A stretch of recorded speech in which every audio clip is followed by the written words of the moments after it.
ఇవాళ మనం బెండకాయ ఉల్లిపాయ ఫ్రై ఎలా చేసుకోవాలో చూద్దామండి. నేను ఏం చేశానంటే బెండకాయలు నీట్గా వాష్ చేసుకున్నాను. వాష్ చేసుకుని కడుక్కుని ఇలా ముక్కల కింద కట్ చేసుకున్నానండి. కట్ చేసుకుని ఒక 2 స్పూన్స్ ఆయిల్ పెట్టాను. ఆయిల్ పెట్టి బెండకాయ ముక్కలు పెట్టేసి కొంచెంసేపు లిడ్ పెట్టి నేను ఒక 5 మినిట్స్ లిడ్ పెట్టి ఇలా మగ్గనిస్తున్నాను. ఇవి ఫ్రై అయ్యే లోపల హైలో పెట్టానండి. ఇప్పుడు ప్రస్తుతానికి ఇందాక సిమ్లో పెట్టి ఒక 10 మినిట్స్ మగ్గనిచ్చాను. తర్వాత లిడ్ తీసేసి హైలో పెట్టాను.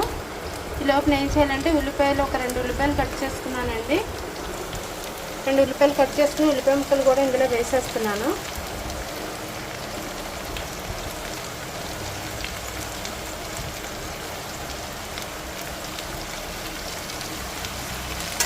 బాగా కలుపుకోవాలి.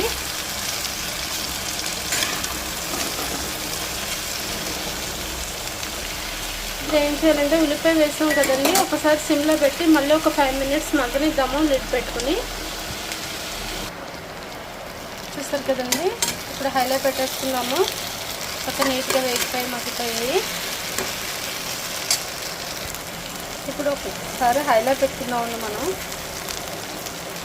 ఏం లేదు, ఇంతవరకు మనము లిడ్ పెట్టుకున్నాం కదా, మగ్గినట్టు ఉంటుంది. ఒకసారి ఆయిల్ వాసన అది మనకి మళ్ళీ ఇప్పుడు వస్తుందండి.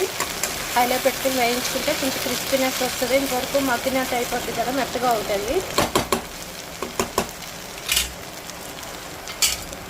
సో హైలో పెట్టుకుని ఒకసారి వేయించుకున్నాక అండి ఇందులో మనం ఉప్పు కారం వేసేసుకోవడం అనండి. మన టేస్ట్ తగ్గట్టు బాగా కలిపేస్తున్నాం. ఇప్పుడు చూస్తారు కదండి, అన్నీగా బెండకాయ కర్రీ రెడీ అయిపోయింది. Thank you for watching. Like చేయడం మాత్రం మర్చిపోద్దు, షేర్ చేయడం మాత్రం మర్చిపోద్దు. Thank you.